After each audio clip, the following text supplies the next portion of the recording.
마가복음 8장 27절부터 9장 1절까지의 말씀을 가지고 같이 하는 묵상 그리고 나눔의 시간을 갖겠습니다. 먼저 본문 말씀부터 같이 들어보겠습니다.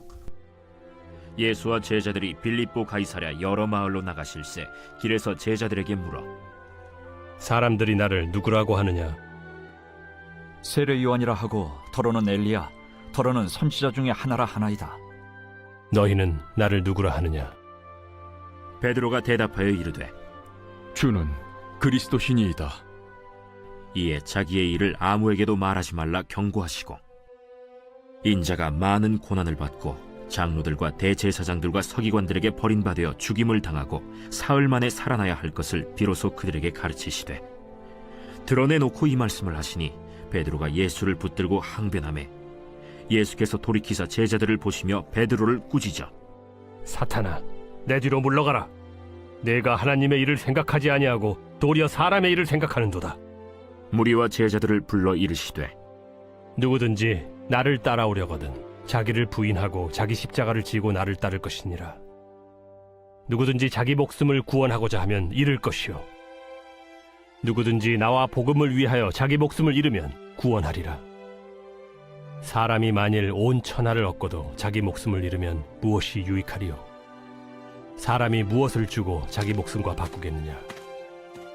누구든지 이 음란하고 죄 많은 세대에서 나와 내 말을 부끄러워하면 인자도 아버지의 영광으로 거룩한 천사들과 함께 올 때 그 사람을 부끄러워하리라.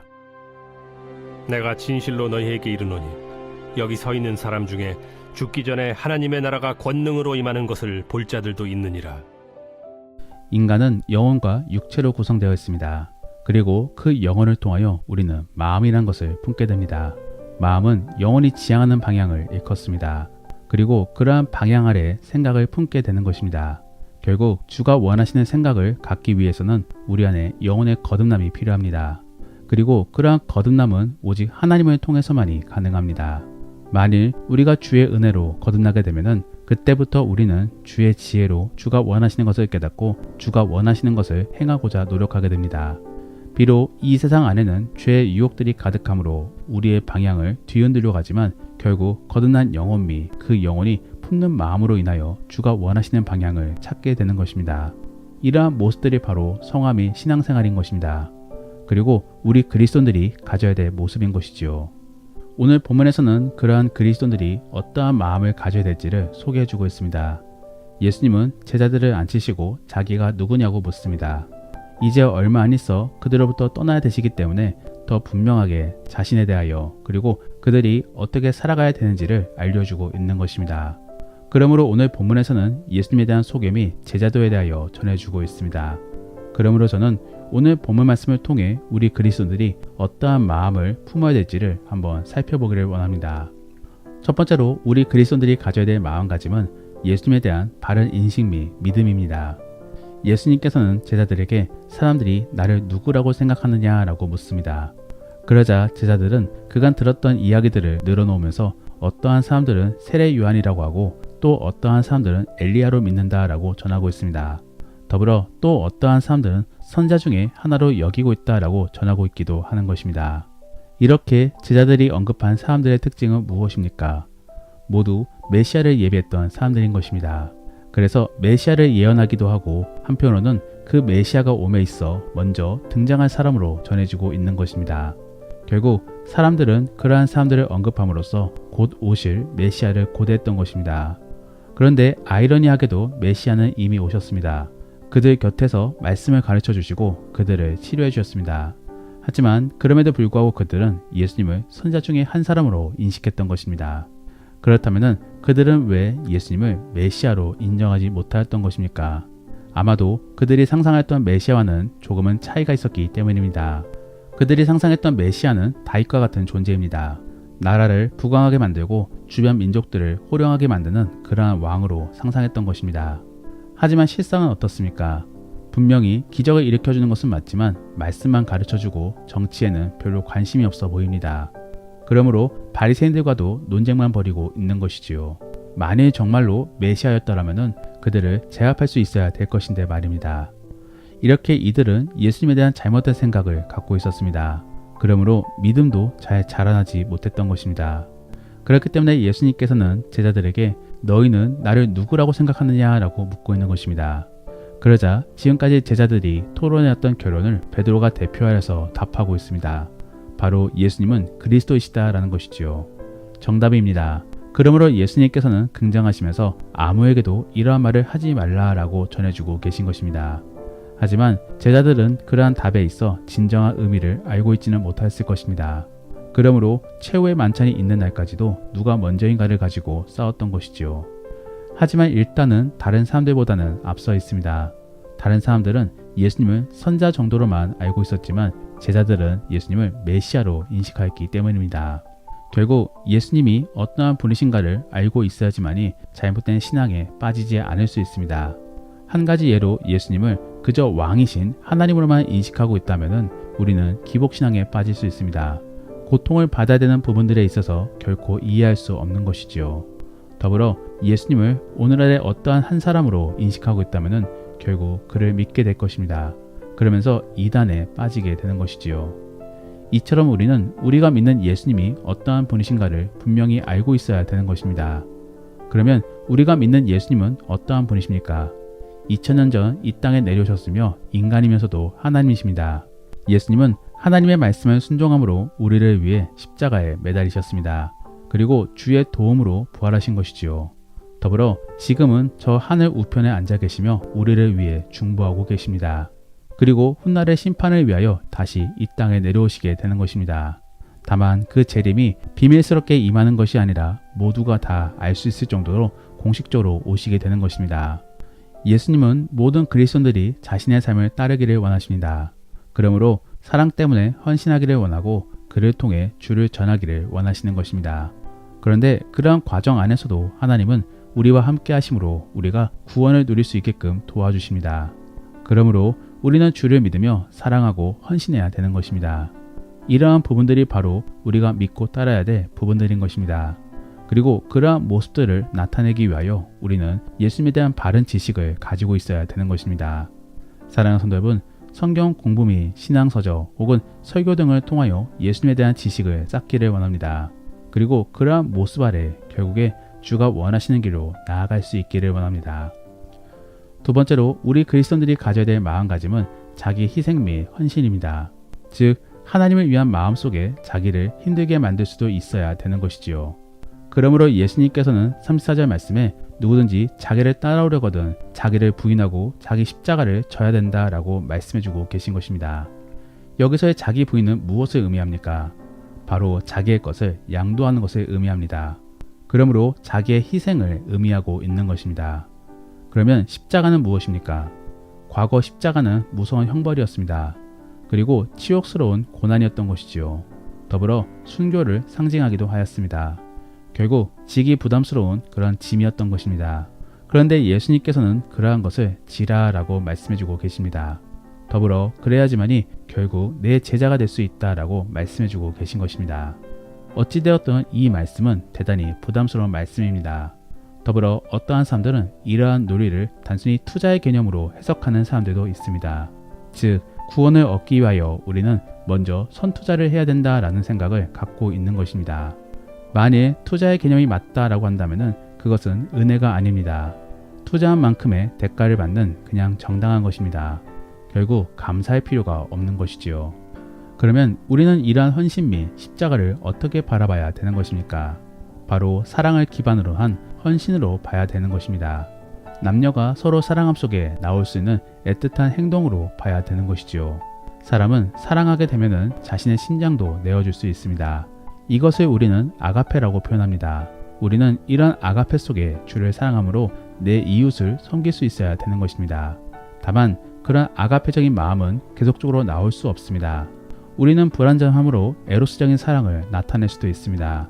즉 이기적인 사랑을 품게 되는 것이지요. 그러므로 우리는 앞서 말씀드렸던 거듭난 마음으로 아가페적인 사랑을 회복하기 위하여 노력해야 되는 것입니다. 그러면 어떻게 말입니까? 바로 은혜의 기억을 떠올리고 은혜의 심정을 회복해야 되는 것입니다. 그러므로 받은 은혜를 떠올림 속에 다시 한 번 더 주께 받은 은혜를 묵상해 보시기를 바랍니다. 그리고 또 그러한 은혜를 주실 것을 기대해 보시기를 바랍니다. 정말로 그러한 은혜의 감정을 회복해 볼 수 있기를 원합니다. 마지막으로 우리 그리스도인들이 가져야 될 마음가짐은 구원의 확신을 가져야 되는 것입니다. 오늘 본문의 35절 말씀에서는 나와 복음을 위하여 자기 목숨을 잃게 되면 구원을 얻을 것이다 라고 전해주고 있습니다. 더불어 1절 말씀에서는 죽기 전에 하나님의 나라가 권능으로 임하는 것을 보게 될 것이다 라고 전해주고 있는 것입니다. 결국 이 두 가지의 말씀의 공통점은 무엇입니까? 바로 확신 및 약속인 것입니다. 예수님은 이러한 사실을 분명하게 말씀해주고 계십니다. 그리고 부활을 통하여 또한 교회를 통하여 이러한 사실이 분명한 사실임을 보여주고 있는 것입니다. 우리가 예수님을 믿는 이유는 예수님이 구원의 유일한 길이시기 때문입니다. 그렇다라고 한다면 정말로 예수님을 믿어 구원을 누려야 되는 것이지요. 그런데 예수님을 믿음에도 불구하고 의심하며 불안에 떨고 있다라고 한다면 그러한 모습은 어떠한 모습이겠습니까? 바로 모순적인 모습인 것입니다. 그리고 정말로 믿고 있는 모습이 아닌 것이지요. 우리는 믿음 안에서 구원의 확신을 가져야 되는 것입니다. 그러면 어떻게 말입니까? 사실 확신을 가짐에 있어 우리 안에는 방법이 없습니다. 그저 주가 그렇게 마음을 주시기를 위하여 간구할 뿐인 것입니다. 다만 우리 안에는 말씀 안에서 기대감을 갖고 있어야 되는 것입니다. 그리고 그 기대 속에서 상상을 해봐야 되는 것이지요. 더불어 내 안의 삶을 돌아보면서 주가 이루어 주신 것이 하나도 없는지를 생각해 봐야 되는 것입니다. 그렇게 생각을 하고 있을 때 하나님께서는 우리에게 놀라운 생각을 떠올릴 수 있게끔 만들어 주십니다. 그리고 그를 통하여 믿음을 가질 수 있게끔 만들어 주시는 것이지요. 정말로 그러한 놀라운 경험을 가져보시기를 바랍니다. 그래서 믿음의 확신 속에서 이제는 구원의 누림도 기대해 보시기를 바랍니다. 말씀을 정리합니다. 예수님께서는 믿음이 없는 자들을 일컬어 음란하고 죄가 많은 세대다라고 정의를 내려주고 계십니다. 더불어 그들을 부끄러워할 것이라고 전해주고 계십니다. 이게 다 무슨 의미겠습니까? 그들을 결코 자기 백성으로 삼지 않고 구원도 허락하지 않으실 것임을 전해주고 있는 것입니다. 그러므로 우리는 정말로 주의 백성이다 라고 한다면 마음부터 똑바로 먹어야 되는 것입니다. 그러면 우리는 어떠한 마음을 가지고 있어야 되는 것입니까? 우선은 예수님을 바르게 알고 있어야 되는 것입니다. 예수에 대한 바른 지식을 갖고 있다면 잘못된 신앙도 가질 수 있습니다. 그러므로 우리는 말씀 및 신앙서적 그리고 설교 등을 통하여 예수님을 바르게 알기 위하여 노력해야 되는 것입니다. 그리고 그러한 깨달음 속에 이제는 바른 신앙을 갖고자 노력해야 되는 것입니다. 두 번째로는 자기의 헌신 및 희생에 대한 마음을 품고 있어야 되는 것입니다. 이것은 투자가 아닙니다. 사랑함 속에 나오는 자연스러운 태도인 것입니다. 그러므로 우리는 은혜를 받음 속에 그 은혜를 통하여 하나님을 사랑하고 남을 섬겨야 되는 것입니다. 정말로 그러한 복된 그리스도인이 될 수 있기를 원합니다. 마지막으로는 구원에 대한 확신이 있어야 되는 것입니다. 믿음이 있다라고 하면서도 구원의 누림이 없이 그저 신앙생활만 하고 있다라고 한다면 결코 안 되는 것입니다. 그것은 올바른 신앙생활이 아닌 것이지요. 우리는 믿음 안에서 구원의 누림을 기대해야 되는 것입니다. 그리고 그러하기 위하여 믿음 안에서 다양한 것을 상상해 볼 수 있어야 되는 것입니다. 그리고 지금까지 받은 은혜는 없는지도 떠올려 봐야 되는 것입니다. 결국에 그러한 생각 속에 주가 주신 은혜를 발견해 볼 수 있기를 원합니다. 정말로 그러한 복된 그리스도인이 될 수 있기를 소원합니다. 그러면 오늘 들은 이야기를 생각해 보시며 다시 한 번 더 오늘 본문의 말씀을 들어보시겠습니다. 예수와 제자들이 빌립보 가이사랴 여러 마을로 나가실새 길에서 제자들에게 물어 사람들이 나를 누구라고 하느냐? 세례 요한이라 하고 더러는 엘리야, 더러는 선지자 중에 하나라 하나이다. 너희는 나를 누구라 하느냐? 베드로가 대답하여 이르되 주는 그리스도시니이다. 이에 자기의 일을 아무에게도 말하지 말라 경고하시고 인자가 많은 고난을 받고 장로들과 대제사장들과 서기관들에게 버림받아 죽임을 당하고 사흘 만에 살아나야 할 것을 비로소 그들에게 가르치시되 드러내놓고 이 말씀을 하시니 베드로가 예수를 붙들고 항변하매 예수께서 돌이키사 제자들을 보시며 베드로를 꾸짖어 사탄아, 내 뒤로 물러가라. 내가 하나님의 일을 생각하지 아니하고 도리어 사람의 일을 생각하는도다. 무리와 제자들을 불러 이르시되 누구든지 나를 따라오려거든 자기를 부인하고 자기 십자가를 지고 나를 따를 것이니라. 누구든지 자기 목숨을 구원하고자 하면 잃을 것이요 누구든지 나와 복음을 위하여 자기 목숨을 잃으면 구원하리라. 사람이 만일 온 천하를 얻고도 자기 목숨을 잃으면 무엇이 유익하리요? 사람이 무엇을 주고 자기 목숨과 바꾸겠느냐? 누구든지 이 음란하고 죄 많은 세대에서 나와 내 말을 부끄러워하면 인자도 아버지의 영광으로 거룩한 천사들과 함께 올 때 그 사람을 부끄러워하리라. 내가 진실로 너희에게 이르노니 여기 서 있는 사람 중에 죽기 전에 하나님의 나라가 권능으로 임하는 것을 볼 자들도 있느니라. 우리가 오늘 말씀을 통해 실천해보기 원하는 생활숙제는 가족들의 사랑함 속에 가족을 기쁘게 할 수 있는 일들을 찾아보시길 바랍니다. 그러면서 사랑 안에서 한번 감당해 보시기를 바랍니다. 더불어 오늘 들은 말씀을 가지고 믿음의 나눔이나 가정 예배를 드릴 때 나누기 원하는 것은 사랑할 때 어떠한 감정이 나오는지를 나눠 보시기를 바랍니다. 그래서 사랑하는 사람을 위해 아니면 그 사랑 때문에 무엇을 하고 싶은지를 한번 나눠 보시기를 바랍니다. 우리가 오늘 말씀을 통해 함께 기도하기 원하는 것은 하나님, 우리 안에 하나님에 대한 사랑이 가득하게 도와주옵소서. 단순히 구원을 위하여 주를 믿지 않고 정말로 주를 사랑함으로 신앙생활을 가질 수 있게 도와주옵소서. 그리고 그 사랑의 감정이 다른 사람들에게도 전해질 수 있게 도와주옵소서. 그래서 많은 사람들에게 선한 영향력을 미칠 수 있게 도와달라고 함께 기도하겠습니다. 그러면 이제 오늘 본문 말씀을 가지고 치열하게 하루를 살아갈 수 있기를 바랍니다. 주 안에서 승리하시고 복된 하루가 될 수 있기를 예수님의 이름으로 축복합니다.